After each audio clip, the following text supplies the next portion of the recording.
بندہ اللہ کے سب سے قریب اس وقت ہوتا ہے جب وہ سجدے کی حالت میں ہوتا ہے۔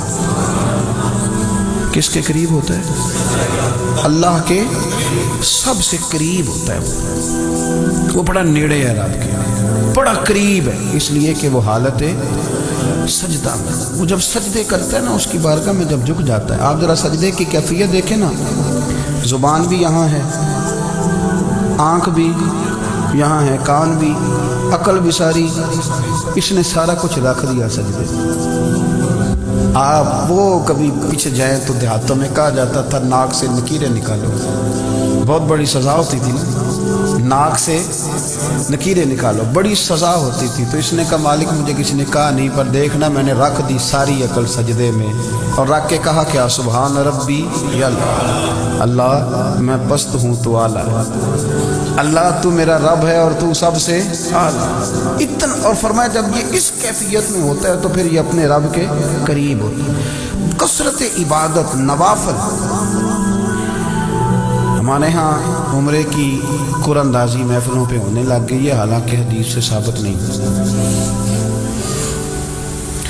میں دوستوں سے کہتا ہوں جائز ہے، کرنی چاہیے، عمرے کی قرآن اندازی جائز ہے، پر کسی حدیث میں نہیں آئی کہ قرآن اندازی کرو عمرہ کرو۔ حدیث میں قرآن اندازی یہ آئی ہے کہ نبی پاک علیہ السلام نے فرمایا تمہیں پتہ چل جائے نا پہلی صف کا ثواب کتنا ہے، تم قرآن اندازی کرو۔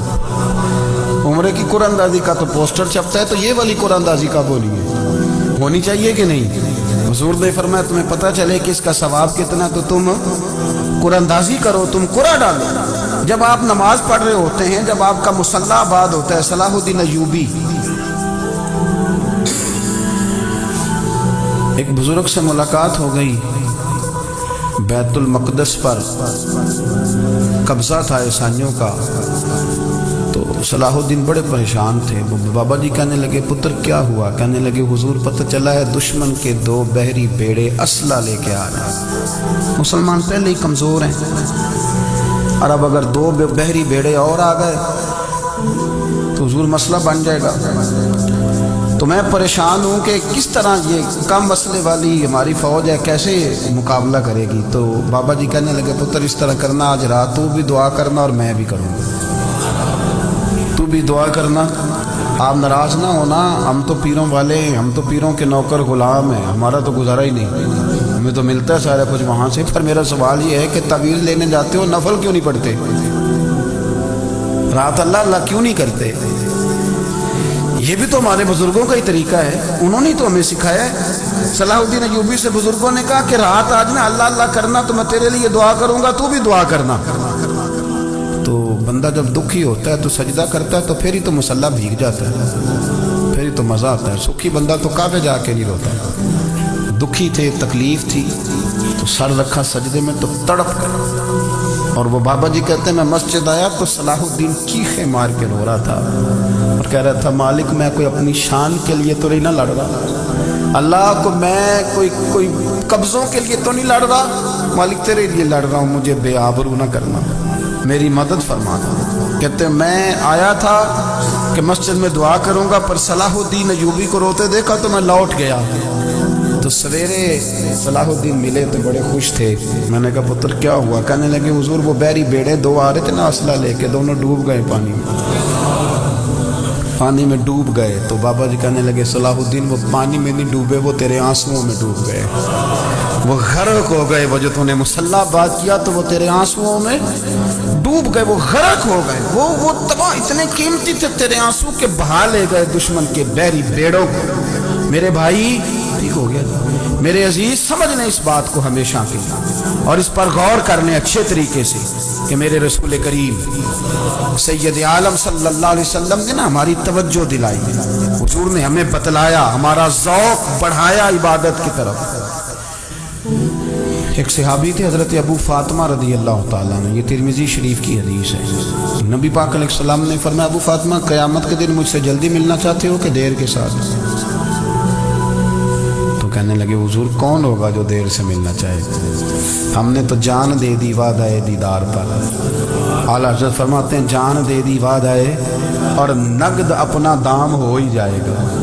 مجھے لگتا ہے کہ یہ سودا نقد و نقد ہو جانا ہے، چونکہ ہم نے جان دے دی وعدہ دیدار پر آپ نے وعدہ کیا تھا کہ مریں گے تو پھر زیارت ہوگی، تو مر گئے ہم زیارت کی خاطر، جان دے دی وعدہ ہے دیدار پر، تو نقد اپنا دام ہو ہی جائے گا۔ اے رضا ہر کام کا ایک وقت ہے، دل کو بھی آرام ہو ہی جائے گا۔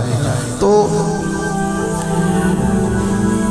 حضرت ابو فاطمہ رضی اللہ تعالیٰ عنہ سے نبی پاک صلی اللہ علیہ وسلم نے فرمایا جلدی ملنا چاہتے ہو کہ دیر سے؟ عرض کی حضور فٹافٹ ملنا ہے، میں نے قیامت کے دن آپ سے جلدی ملنا ہے۔ تو نبی پاک علیہ السلام نے فرمایا پھر اس طرح کرنا، دنیا میں رہ کے سجدے زیادہ کرنا، پھر سجدے زیادہ کرنا، قیامت میں ملاقات جلدی ہو جائے گی، قرب ملے گا تمہیں۔ اپنے بچوں کے اندر لیکن ہم شوق پیدا کرتے ہیں، ہمیں صحیح لفظ نہیں بولنے آتے ہیں، پر ہم بچوں میں شوق پیدا کرتے ہیں کہ پتر ڈاکٹر بن جائے گا تو بڑا نفع کرے گا، تو لوگوں کی خدمت کرے گا، ملک و ملت کی خدمت کرے گا، تیرے ابا کا نام روشن ہوگا، تیرے دادا کی تعریفیں ہوں گی۔ ہم یہ ذوق پیدا کرتے ہیں، ہم اپنے نوجوانوں کے اندر یہ فکر پیدا کرتے ہیں، انہیں ہم سمجھاتے ہیں کہ میاں جب تم پڑھو گے، محنت کرو گے تو فلاں آدمی کی طرح تمہارا نام ہوگا۔ یہ جتنا ذوق ہم بچوں کے اندر ان چیزوں کا پیدا کرتے، ہمیں حکم ہے کسی طرح ہم ذوق پیدا کریں کہ پتر نماز پڑھے گا تو اللہ راضی ہو جائے گا، تو سجدہ کرے گا۔ دیکھیں نا میرے رسول کریم علیہ السلام نے فرمایا 7 سال کے بچے کو مسجد لے کے جاؤ، یعنی اسے شوق دلاؤ، اس کے اندر یہ خاصیت پیدا کرو کہ اس کا دل کرے مسجد میں جانے کا، اس کے اندر یہ خصوصیات لاؤ کہ وہ ہمارے ہاں نا ہر چیز کو پروموٹ کیا جا رہا ہے، ہر چیز کو، ہر چیز کو، یعنی سر سنگیت سکھانے کے لیے اکیڈمیاں بن گئی، ہر شے پروموٹ ہو رہی ہے، عبادت کا جذبہ کم ہوتا جا رہا ہے، اللہ اللہ کا ذوق ہمارے اندر نہیں رہا، اور اتنا مشکل ہم نے اپنے لیے بنا لیا ہے کہ وہ بندہ جو بڑی زبردست مذہبی گفتگو کر رہا تھا اور تگڑی بات کر رہا تھا، کیا بات ہے، لیکن نماز کے بارے میں کمزوری دکھا جاتا ہے، نوافل کے بارے میں وہ چپکے سے نکل جاتا ہے۔ امام احمد بن حنبل رحمۃ اللہ تعالی علیہ، مسند امام احمد بن حنبل 14 جلدوں میں ہے مارکیٹ میں، اور مجھے تو خیر پسندی بڑی ہے، میں نے تو کئی دفعہ پڑھی ہے، اور کیا بات ہے امام احمد بن حنبل کی، کیسے تگڑے قسم کے محدث تھے، اور اللہ نے کتنا انہیں اعزاز عطا فرمایا ہوا تھا، یہ کوڑے بھی کھاتے تھے دین کی خاطر، سارا کرتا لہو سے بھر بھی جایا کرتا تھا، بڑا اعزاز والا شخص تھے، بڑے اعزاز والے، حدیثیں جمع کرنا، حدیثیں لکھنا، حدیث پڑھانا، سارا دن رہتے تھے، کہہ سکتے تھے کہ میں کر تو رہا ہوں کام، اور حدیث بھی موجود ہے کہ عالم عابد سے افضل ہوتا ہے، پر اس کے باوجود امام احمد بن حنبل رحمۃ اللہ علیہ 300 نفل فرض نمازوں کے علاوہ پڑھا کرتے تھے، 300 نوافل روز پڑھا کرتے تھے۔ ان کے بیٹے نے کہا ابا جی مکان خریدنا ہے تو وہ جگہ کہاں کر کے لوں، بہت ساری آبادیاں، تو فرمایا پتر وہاں لینا جہاں مسجد قریب ہو۔ میرے رسول کریم سید عالم صلی اللہ علیہ وسلم اتنا پسند کرتے مسجد کو، اتنا پسند کرتے نماز کو، کہ رسول کریم صلی اللہ علیہ وسلم تہجد کی نماز بھی پڑھتے، پھر حضور فجر کی نماز بھی پڑھتے، نبی پاک وتر کو الگ کر کے پڑھتے، عشاء کے ساتھ نہیں پڑھتے، یہ تو ہم اس لیے اجازت دی ہمارے بزرگوں نے کہ بعد میں اٹھے گا کون علیحدہ وتر پڑھنے کے، عشاء کے ساتھ پڑھ لیں، وتر پڑھتے، تہجد پڑھتے، فجر پڑھتے، اشراق پڑھتے، چاشت پڑھتے، پھر مغرب کی نماز کے بعد 6 رکعت اوابین پڑھتے، پھر رات کو صلاۃ اللیل پڑھتے۔ سیدہ عائشہ صدیقہ کہتی ہیں زمانہ سو جاتا اور میرے رسول مصلی بچھا کے کھڑے ہو جاتے، او یار کھیتی باڑی کر کے نہیں، محنت مزدوری کر کے نہیں، جناب عائشہ کہتی ہیں میں یہ بھی دیکھتی کہ حضور ایک آیت شروع کرتے تو ساری رات اسی کو پڑھتے، اور میری نظر جاتی تو قدم مبارک پہ ورم آ جاتا، یار نماز پڑھ پڑھ کے اتنی مشقت کر کے، اتنی جد و جہد کر کے ورم آ گیا، یا رسول اللہ اتنی محنت کیوں کرتے ہو؟ فرمایا افلا اکون عبدا شکورا، کیا میں اپنے رب کا شکر گزار بندہ نہ بنوں؟ صحابہ کا ذوق عبادتوں کا، ریاضتوں کا، تلاوتوں کا، طبیعت ہے ان کی، وہ ایک دوسرے کو، حضرت مولا علی شیر خدا کرم اللہ تعالیٰ وجہہ الکریم کے زمانے میں روم کے بادشاہ نے کہا یار یہ مسلمانوں کا پتہ تو کرو، یہ آخر کیوں اتنے زیادہ مجاہد ہیں؟ اس زمانے میں جاسوس بھیجنے کا مزاج تھا، اب تو جاسوس پکڑا جاتا ہے، اب تو جاسوس ہے، اور جاسوسی کا شوق ویسے آج بھی ہے۔ عرض کروں تھوڑی سی بات اس عنوان سے، پتہ ہے کیا ہمارا مسئلہ ہے؟ ہم جہاں جاتے ہیں نا وہاں تھوڑی خوشبو سونگنے کی کوشش کرتے ہیں، وہ کیا ہے تو یہ کیا ہے تو ادھر کیا ہے تو تھوڑا سا ادھر کیا ہے۔ میرے رسول پاک، پڑھیے درود شریف، سارے پڑھیے ذرا زور سے، صلی اللہ تعالی۔ نبی پاک علیہ السلام نے فرمایا جاسوسی نہ کرنا ورنہ تم بندوں کو خراب کر دو گے، اور فرمایا اس طرح نہ ہو کہ تم کسی کے اب کھول نہ نکلو تو تمہارے پہلے کھول جائیں۔ یہ جو ذوق ہے نا یہ ختم کریں، چھوڑیں، مطلب آپ کس چکر میں پڑے ہوئے ہیں؟ اتنی زیادہ توجہ کرنے کی کیا ضرورت ہے؟ اپنے کام سے کام رکھیں، اس میں بندہ تھوڑا سا نا آسان رہتا ہے۔ یہ جو بہت زیادہ ٹٹولنے والے لوگ ہوتے ہیں نا وہ بیچارے پھر عمر ٹٹولتے ہی گزار دیتے ہیں، اس لیے کہ مزاج ہی بہت پکا ہے، بوری کا منہ کھول کے اندر تک ہاتھ ڈالنا، تو پھر کئی دفعہ سامنے سے بچھو بھی لڑ جاتے ہیں، خرابی ہوتی ہے۔ تو جاسوسی کی جاتی، اس نے بھی جاسوس بھیجے، کیونکہ قبیلوں کے لوگ تھے، کچھ مسلم کچھ کافر، پہچانے نہیں جاتے تھے لوگ، تو کچھ لوگ اس نے بھیجے، انہوں نے آ کے نا تحقیق کی، ریسرچ کری کہ آخر ماجرا کیا ہے۔ تو واپس جا کے انہوں نے رپورٹ دی نا روم کے بادشاہ کو۔ اس رپورٹ کا ایک جملہ بڑا شاندار ہے، وہ کہنے لگا بادشاہ ہمیں مسلمانوں کی کوئی سمجھ نہیں آئی،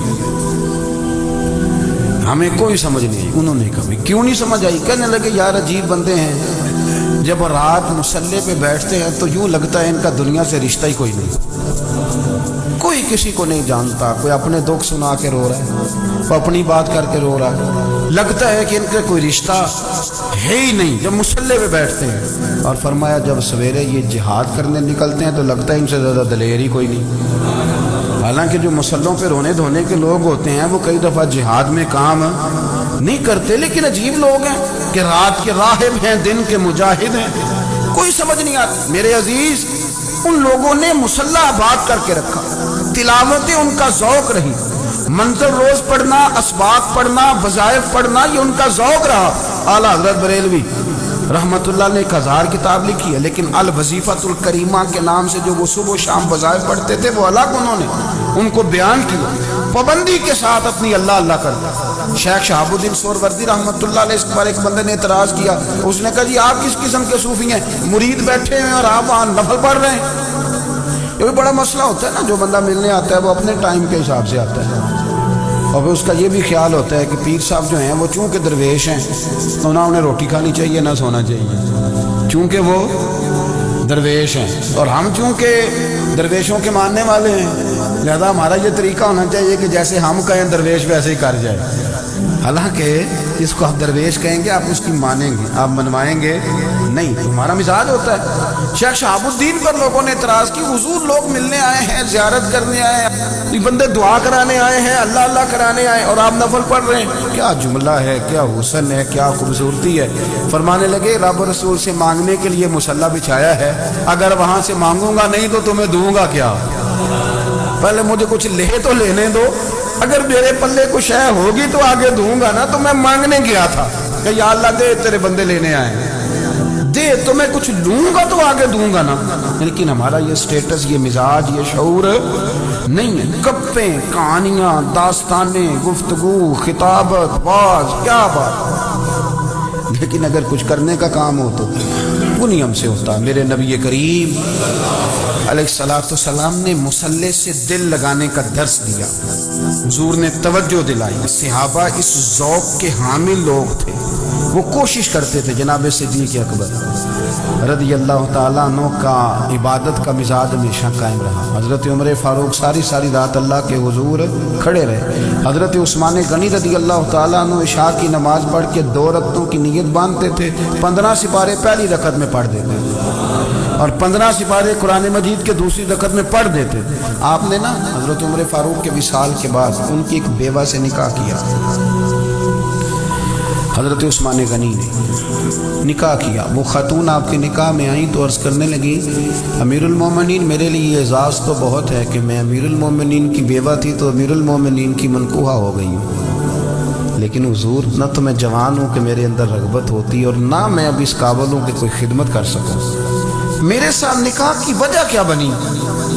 عثمان غنی رو پڑے، فرمانے لگے میں نے عمر فاروق کو مسجد میں اپنے رب سے ڈرتے ہوئے دیکھا، میں نے اسے روتے ہوئے دیکھا ہے، عدل کرتے دیکھا ہے، انصاف کرتے دیکھا ہے، امت کی خیر خواہی کرتے دیکھا ہے، تمہارے ساتھ نکاح اس لیے کیا ہے کہ تم مجھے یہ بتاؤ کہ عمر فاروق گھر کے اندر اپنے رب کو کیسے راضی کرتے تھے، گھر کے اندر کیسے راضی کرتے تھے، وہ طریقے بتلاؤ، تم بتاتی جانا اور میں بھی اسی طرح گھر میں عبادت کروں۔ میرے رسول کریم علیہ الصلوۃ والسلام نے ارشاد فرمایا، حضور فرمانے لگے جس گھر میں اللہ کا ذکر ہوتا ہے وہ گھر زندوں کا ہے، اور جس گھر میں رب کریم کا ذکر نہیں ہوتا وہ گھر زندوں کا نہیں ہے۔ گھر نا ہم نا کتابوں میں پڑھتے ہیں کہ ایک بزرگ کہتے ہیں، حضرت فضیل بن عیاض کہتے ہیں کہ میں ایک گلی سے گزر رہا تھا تو گھر کے اندر سے کسی قاری صاحب نے قرآن کی آیت پڑھ دی، ولی من خاف مقام ربہ جنتا، میں تے میرے کانوں سے ٹکرائی تو اللہ نے میری کایا ہی پلٹ دی، میں توبہ کر گیا۔ اب گھر کے اندر سے آواز آئے تو صحیح نہ تلاوت کی، پھر اندر سے آواز آتی نہیں ہے، ڈیک بجنے کی آواز آتی ہے، یا ٹی وی چلنے کی آواز آتی ہے، یا دھوم مچانے کی آواز آتی ہے۔ عبادت کا وہ جو خاص شوق تھا، وہ جو حسن تھا، وہ جو توانائی تھی، وہ جو بات تھی۔ ایک جگہ پہ ہم بیٹھے تھے تو وہاں ایک صاحب آئے اور انہوں نے آتے ہی کہا کہ مہربانی کریں ذرا مجھے مصلی دے دیں، میرے نہ کچھ نفل رہ گئے۔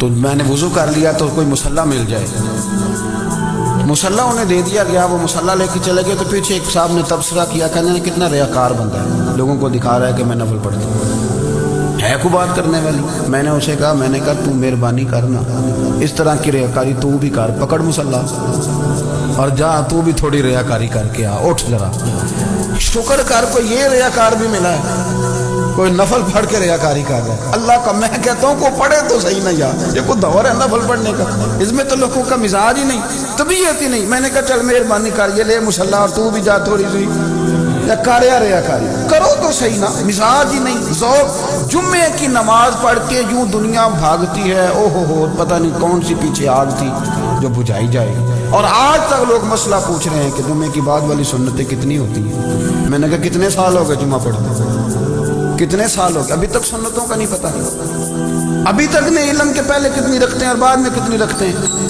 فجر کی سنتیں کب پڑھنی چاہیے، سنو فجر کی سنتوں کے بارے میں۔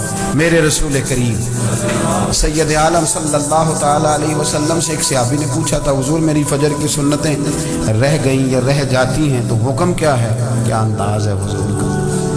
بخاری مسلم کے لفظ سنو، حضور سید عالم صلی اللہ علیہ وسلم فرمانے لگے، اس نے کیا پوچھا تھا، حضور جواب کیا دیتے، فرمایا فجر کی سنتیں کبھی نہ چھوڑنا، فجر کی پہلی 2 سنتیں کبھی نہ چھوڑنا۔ یا رسول اللہ صلی اللہ تعالی علیہ وسلم میری رہ گئی ہیں، رہ جاتی ہیں، فرمایا فجر کی 2 سنتیں نہ چھوڑنا، فرمایا فجر کی پہلی 2 سنتیں مجھے دنیا اور دنیا کے اندر جو کچھ ہے وہ سب سے زیادہ پیاری ہے۔ فجر کی 2 سنتیں دنیا اور دنیا میں جو کچھ ہے مجھے وہ سب سے زیادہ پیاری ہیں، اس لیے فجر کی سنتیں نہ چھوڑ۔ اپنا ذوق، اپنی طبیعت، ہم نے نا ذوق غلط بنا لیا۔ اگر 20 بندے کہہ بھی دیں گے تو نے بڑی شاندار تلاوت کیا تو کیا اس سے بنے گا، 100 بندہ کہہ بھی دے تیری کیا بات ہے، کیا بات ہے نعت خاں کی، کیا بات ہے علامہ صاحب کی، پیر صاحب کی، پیر مہر علی شاہ صاحب رحمۃ اللہ علیہ۔ آپ تشریف فرما تھے تو آپ کے ایک ہی بیٹے بابو جی جن کو کہا جاتا ہے، جس دن صاحبزادے پیدا ہوئے تو خادم نہ وہاں سے نکلا۔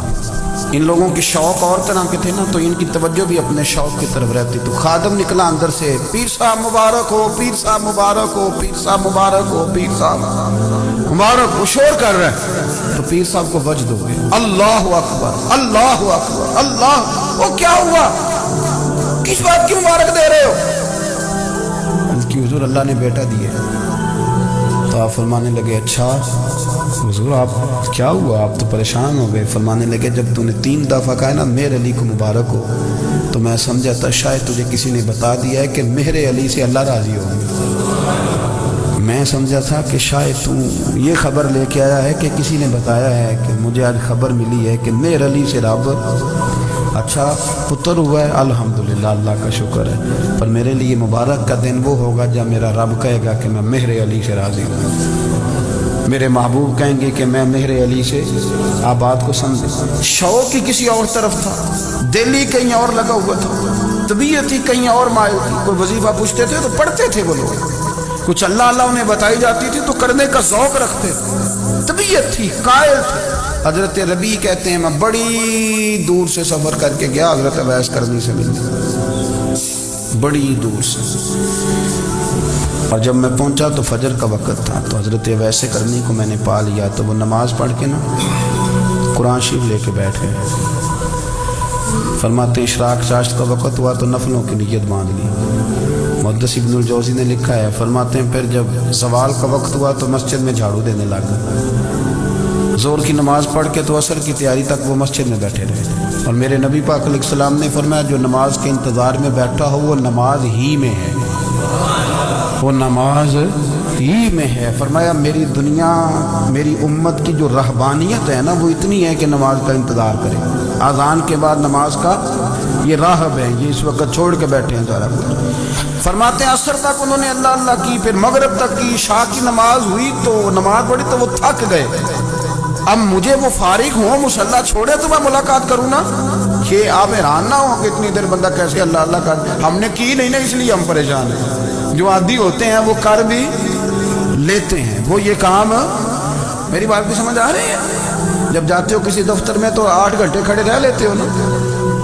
مجبوری ہوتی ہے تو کھڑے رہا جا سکتا ہے. پاسپورٹ کے دفتر بولیے امیگریشن کی لائنوں میں، اور میں نے تو ایمبیسیوں میں بندے 12 گھنٹے پہلے جا کے کھڑے دیکھے.